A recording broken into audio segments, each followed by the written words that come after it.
Hello, it's Jennifer Harding Marlin. So today's video is going to talk about which passport you should use. We have a lot of clients who did citizenship by investment that are wondering when they should use their passport that they did citizenship by investment and when they should use their home passport, as many people have decided to keep both of their passports. So I personally like to travel on two passports, so I always like to have two passports with me. So one passport I will use to book a ticket. I can either enter the country that I'm traveling to on that passport, and sometimes I've actually had to use my second passport as I wasn't able to enter a specific country. So for example, I booked a ticket on my Canadian passport to travel to Turkey. I didn't realize that as a Canadian citizen, you do not have visa-free travel to Turkey. When I got to immigration and presented my Canadian passport, I was not allowed to enter and I was told that I would need to go back to Canada. Luckily, I had my St.Kitts Nevis passport and I was able to present it at immigration and they allowed me to enter on a St.Kitts Nevis passport. So sometimes you may need to have one of your passports in order to have visa-free access to a specific country.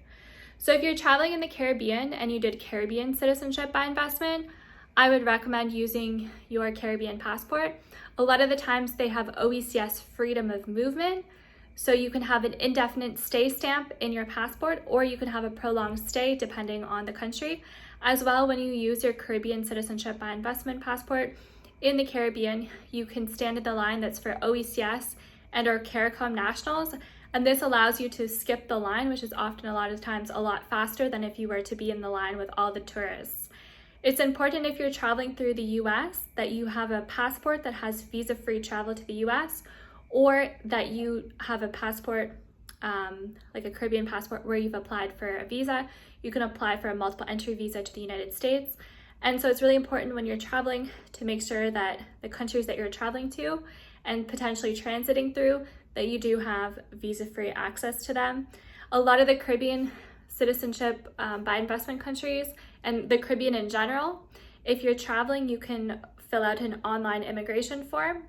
So if you go to the official tourism website of the country where you want to travel to, they have an online form. It's called like an online travel requirement form, and you can fill it out with all your travel details. And this way, when you travel, you don't have to inconvenience yourself on the plane and physically fill out an immigration form. It's all done for you online, and it facilitates the process when you arrive at the airport.